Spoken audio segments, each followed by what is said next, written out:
no es el único problema. ¿Y quién puede ser un garante? Por ejemplo, ese es un elemento de contexto, un garante, un facilitador que de verdad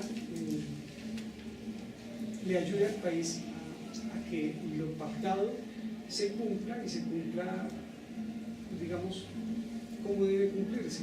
Hay escenarios de conflicto, si ustedes lo recuerdan, en los casos africanos, en donde por fallas del garante, el señor de acá quiere la paz, el señor de acá quiere la paz, pero la persona que se supone que los está motivando y que les está ofreciendo escenarios que van desde unas cosas, digamos, desde lo más absurdo del mundo, desde cómo poner la mesa para que dialoguen. A nosotros nos parece que eso no es importante, pero sí es muy importante, y por algo existen las escuelas de negociación. Entonces va a ser una mesa en uno, va a ser una mesa redonda, donde se sientan los presidentes de las delegaciones, los asesores pueden o no estar. Hay un montón de temas que no salen en los medios de comunicación, que jamás se cuentan.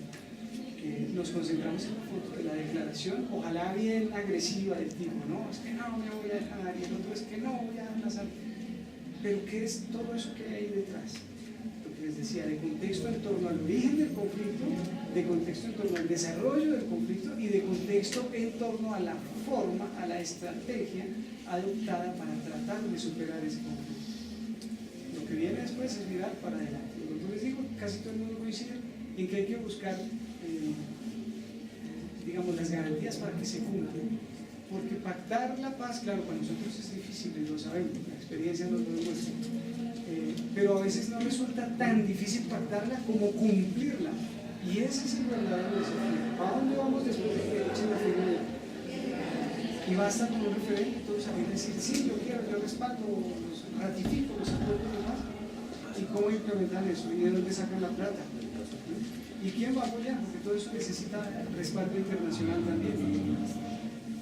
Son muchos los niveles. Como pueden darse cuenta que intenté confundirlos, no sé si lo...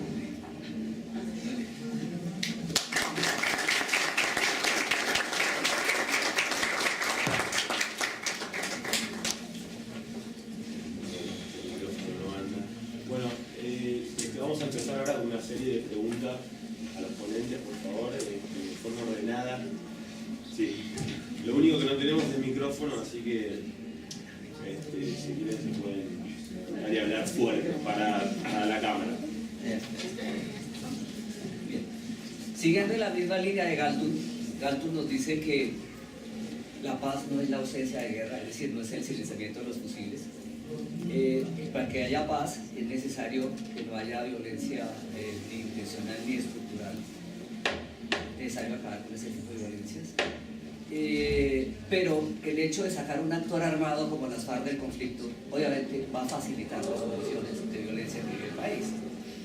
Yo vuelvo a la pregunta inicial: ¿de verdad los medios sí están preparados para dar esa lectura de lo que eso significa? Sí, traemos una serie de preguntas, indiquen a quién le quieren hacer la pregunta y cuando ustedes se impongan, mi pregunta es abierta y es, por ejemplo, la diferencia de muchos conflictos armados para la solución. Pues este conflicto no tiene zona de despeje, no tiene cese al fuego. Entonces, ¿cómo es el equipo de mediación que en verdad se tiene que dar, o si en verdad los medios están cumpliendo? Porque en muchas de las oportunidades sale tal noticiero diciendo el ejército derrumbó tantos milicianos de las FARC y que las FARC le están dándole las bombas, dándole bombas a las torres, a los oleoductos, lo que sea. O sea, ¿qué mediación se tiene que dar? ¿Qué mediación es la correcta para ambas partes, sin tirar de un lado, sin tirar del otro? Gracias. Sí.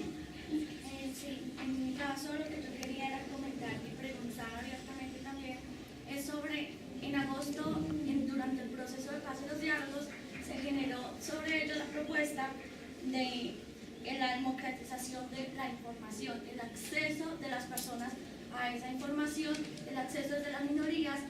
Tocan temas como las TICs, las brechas digitales.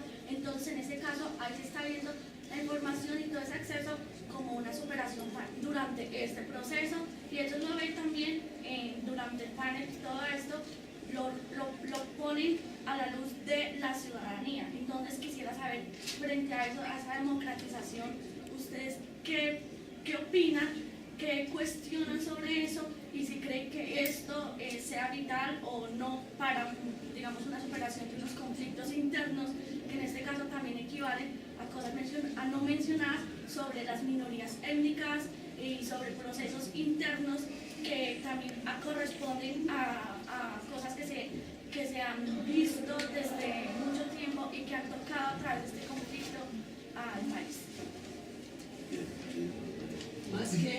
Más que una pregunta, es una inquietud que me surge y que todo el tiempo me está rodando en la cabeza.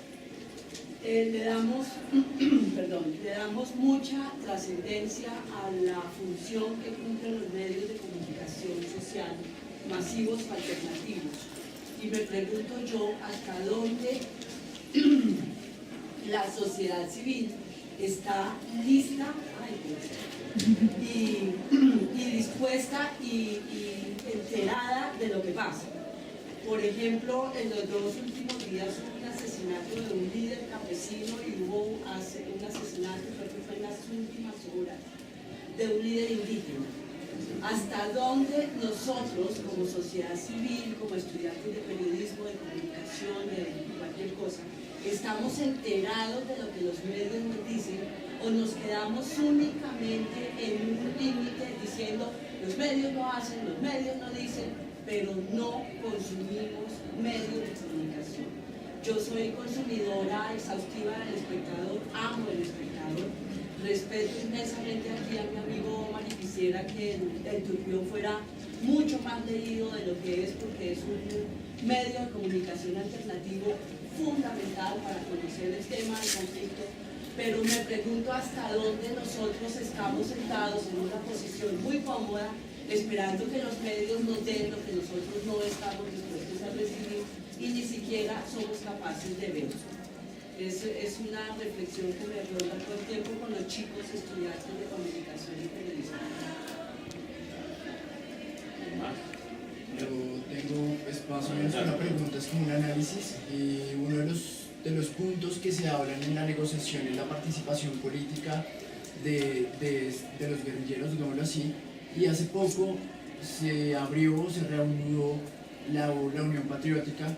Me gustaría que ustedes nos dieran un análisis de esta participación política y esta reaparición de este partido. Entonces sería un análisis ahí, pues, pequeño y corto, pero creo que es importante también para la resolución de este conflicto. Bueno, empiezo, no voy a responderlas todas, voy a responder 2 puntos que me llaman la atención y van muy de acuerdo con lo que decía la profesora Elda. Sí creo que hay una satanización de los medios, es decir, los medios son los malos del paseo en este momento, son los que no nos informan, son los que no nos están dando la información completa para que nosotros tomemos las mejores decisiones y nos quedamos en esa crítica, pero ¿qué tanto está pidiendo la sociedad? ¿Qué tanto quiere saber? Hay medios alternativos que están haciendo un esfuerzo muy importante para contar todo lo que está pasando en las regiones más aisladas, en otras realidades que parecen de otro país. Y la sociedad o la opinión pública no demuestra tanto interés por ese tipo de información. Sí debe haber un factor a analizar, y es si tenemos una opinión pública preparada y formada para un post-conflicto, que quizás sea un tema para discutir en otro espacio. Pero esa satanización de los medios es peligrosa. Una vez en una rueda de prensa le decían a John Lee Anderson, o lo acusaban más bien, que como periodista estadounidense él nunca había hablado del conflicto que hubo en Irak. Él se molestó muchísimo, casi se para de la mesa y dice: un momento, el mundo sabe el conflicto que hubo en Irak gracias a los periodistas estadounidenses que estuvieron allá en Irak informándolo a través de CNN, a través de muchos medios. Es decir, a veces caemos en la satanización, en el estigma demasiado reduccionista de atacar a algunos medios, y qué tanto la sociedad está pidiendo la información que necesita para entender el conflicto y para, en algún eventual post-conflicto que sin duda no va a ser pacífico, no es utópico, va a ser muy complejo, va a necesitar para interactuar en ese escenario. Lo que preguntabas del acceso a la información, creo que la democratización a la información todavía está están pañales. Están los nuevos medios digitales, pero parte de los estudios que hicimos en la FLIC, cuando yo hacía parte de esa organización, era los límites y las barreras que había en el acceso a la información pública. No se ha entendido todavía la información pública como una información pública, es decir, cualquier ciudadano, más allá del periodista, tendría el derecho y la obligación de tener esa información y apropiarse, ¿sí? Y están limitados, y está limitado porque hay una cultura del secretismo que viene siempre desde el gobierno. No se trata solo de la información reservada por orden constitucional, que es de interés nacional, sino hay una cultura del secretismo que no propicia que la información llegue a la mayoría de la ciudadanía. Y hoy lo vemos en los diálogos de paz. Algunos periodistas que han estado en La Habana me comentaban que es más sencillo entrevistar a un guerrillero que entrevistar a alguno de los mediadores o de los representantes del gobierno que están sentados en esa mesa, ¿sí? Y ese desbalance informativo, y es una pregunta que quiero acabar la intervención preguntándole aquí a mis dos compañeros de mesa, ¿cómo terminaría afectando la información que va a la mayoría del país? Si por un lado nos está hablando Iván Márquez, nos está hablando se llama Santrich, ¿sí? Jesús Santrich, pero por otro lado Humberto de la Calle y ellos dan su información en notas pregrabadas, no permiten el acceso a la prensa, no están dando una información completa de cuál es la posición del gobierno, mientras que las FARC los hemos visto en entrevistas con Antonio Caballero, los hemos visto en entrevistas en distintos medios. Entonces, la democratización de la información está muy limitada por una cultura del secretismo que ha sido privilegiada desde el gobierno y desde las normas que se han impuesto, y es una pregunta que una vez se suma a las otras decenas de preguntas que hacen acá los estudiantes.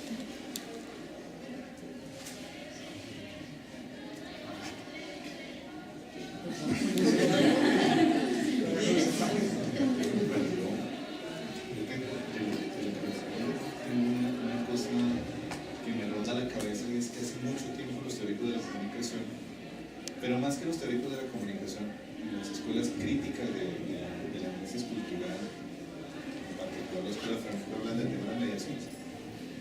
Y yo creo que ahí tenemos un problema grande, y es que en Colombia la concentración del poder ha llevado a un empobrecimiento fundamental de la cultura y en particular de la cultura política. Es decir, tenemos una cultura paternalista, patriarcalista, que nos ha llevado a que alguien autorizado nos dice qué está pasando, pero alguien autorizado también toma las decisiones por nosotros. El papá gobierno o el papá medios de comunicación, es decir, hay una figura de autoridad que nos define qué es lo que está pasando alrededor nuestro. Y frente a lo que decía Albert, me preocupa esa función que estamos cumpliendo los medios de comunicación en este momento, porque somos un mediador no declarado en la mesa. Y eso es un problema grande. Es decir, si ustedes se fijan lo que acaba de pasar antes de que se firmara el punto 2, estábamos en un escenario donde había un interés real de varias gente dentro de los medios de comunicación de que se rompiera el proceso.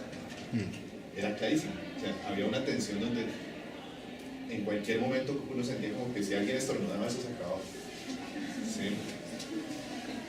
Se tenía como la sombra de no, esos se fueron a pasear a La Habana, no están haciendo nada, llevan yo no sé cuánto tiempo hablando y nada de resultados, ¿cierto? Esa impresión no fue trazada por ningún político en particular solo por sí solo.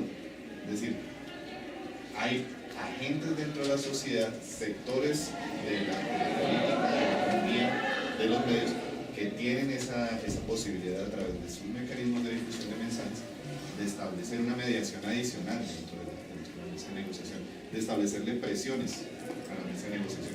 Una cosa buena que tiene que no se esté haciendo el diálogo aquí en Colombia en una zona de extensión como Caguán, etcétera, que se esté haciendo en el exterior, en Cuba, en terreno neutral, es que se reducen un poco esas presiones, pero esas presiones existen, ¿sí? El hecho de que hubiera tanto afán antes de noviembre porque se terminaran los diálogos antes de noviembre para que se pudieran inscribir las FARC como partido político, participaran en las elecciones parlamentarias y bla, eso no provino de Humberto de la Calle Lombana ni de Santos, no, o sea, provino de los sectores que les interesaba mediáticamente presionar para que eso se pudiera dar respecto al tema de las elecciones parlamentarias ahorita en marzo, ¿sí? Entonces, ese es un problema muy importante que creo que tenemos que valorar, en el sentido en que la ciudadanía está poco informada por su propia cuenta, poco consumo responsable de los medios de comunicación, pero sí mucha difusión de los mismos mensajes, es decir, tenemos una reducción del ruido mediático en términos de que se reproducen sistemáticamente unos solos mensajes, unos únicos mensajes, unos mensajes uniformes que ponen a hablar a la gente toda lo mismo, es decir, se profundizó, y en eso quiero, digamos, marcar un punto, se profundizó el monopolio también no solo económico, sino sobre la diversidad de mensajes, que eso es importante. ¿Quién origina esos mensajes y quién los reproduce? Respecto a las garantías reales para la implementación de los acuerdos, es un asunto bastante incierto. Yo creo que estamos en un escenario muy distinto a lo que fueron las negociaciones de paz de Centroamérica en los 90. Estamos en un escenario muy diferente al que fue la negociación de paz en el año 2000, la negociación de paz en el Caguán. Estamos en un escenario muy distinto a lo que se está dando en Asia en estos momentos en las negociaciones en Filipinas y en Nepal. Nepal terminaron, digamos, exitosamente por la caída de la monarquía, pues, pero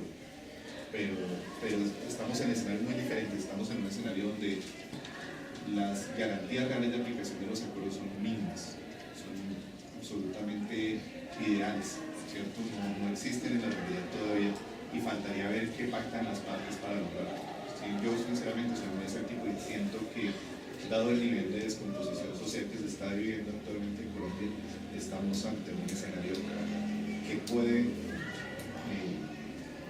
simplemente haciendo conjeturas, ¿no?, ser mucho peor que el de Guatemala. En realidad me preocupa mucho eso, y en medio de la situación que se está dando con la minería, el narcotráfico, etcétera, es muy preocupante lo que se puede dar.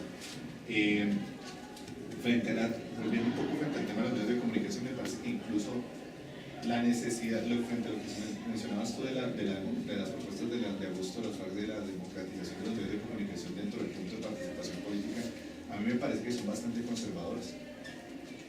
No atacan el problema fundamental que hay en Colombia, que es el monopolio sobre los medios de comunicación. ¿Sí? Se dice algunas restricciones, pero no se plantea el problema de la democratización fundamental de las infraestructuras de distribución de mensajes en el país.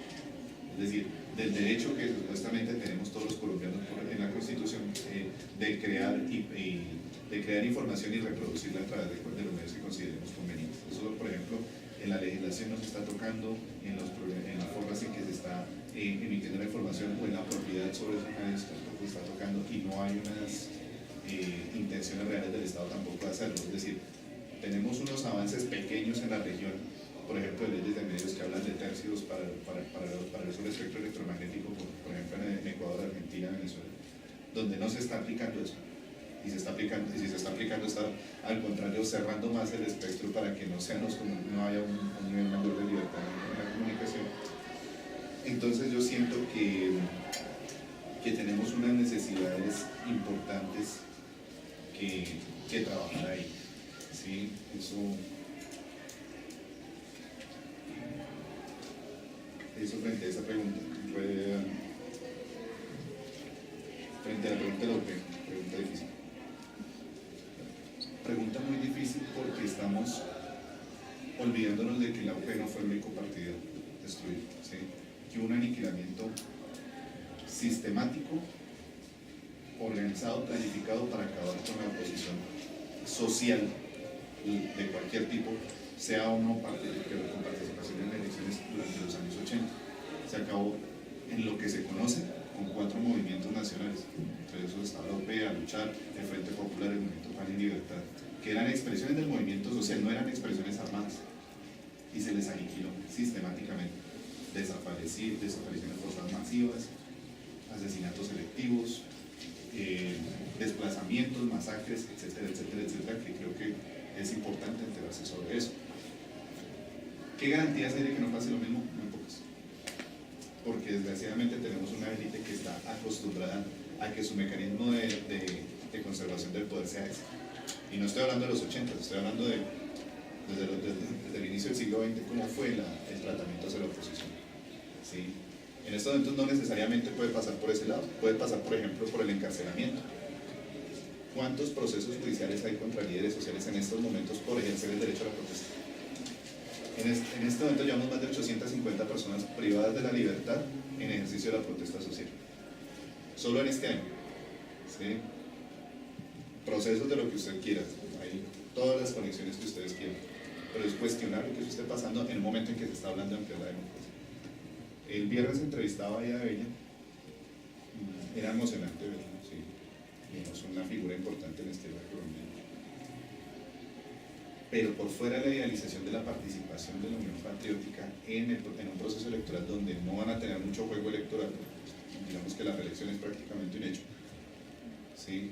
Su participación es simbólica, es un precedente hacia el país, es decir, aquí estamos nosotros y seguimos haciendo oposición, ¿cierto? Eso es lo que ese es el mensaje de fondo de lo que se está haciendo ahí. Y llaman a una unidad en el proceso electoral de varios sectores de izquierda, ¿sí? Es un asunto muy complicado, pero digamos que tiene esa gran iniciativa, ese gran precedente que quieren sembrar y que creo que es algo muy respetable y algo que se debe rescatar en estas elecciones que vienen. Es decir, es algo que deberíamos tener en la conciencia ciudadana, plantearlo de una manera mucho más responsable por fuera del favoritismo en las votaciones. Eso es como que frente a esas preguntas. Y bueno, la última pregunta es esto. La cultura de secretismo del gobierno es bastante compleja. Nosotros en estos momentos estamos haciendo una investigación sobre el tema de reclamantes de tierras asesinados en Colombia. Entonces nos vamos a la unidad de restitución de tierras y nos dicen, no, nosotros no le podemos dar información a ustedes porque eso le compete a la Fiscalía. Se supone que ellos tienen que, por su objetivo misional, responder por todos los procesos de reclamación de tierras en el marco de la ley 1448, ¿cierto? O dar por lo menos información marco, no, ni siquiera nos dan una cifra marco, ¿sí? Nos vamos para la Fiscalía y la Fiscalía nos dice, no, qué pena con ustedes, derecho de petición en mano, tenemos 32 casos, no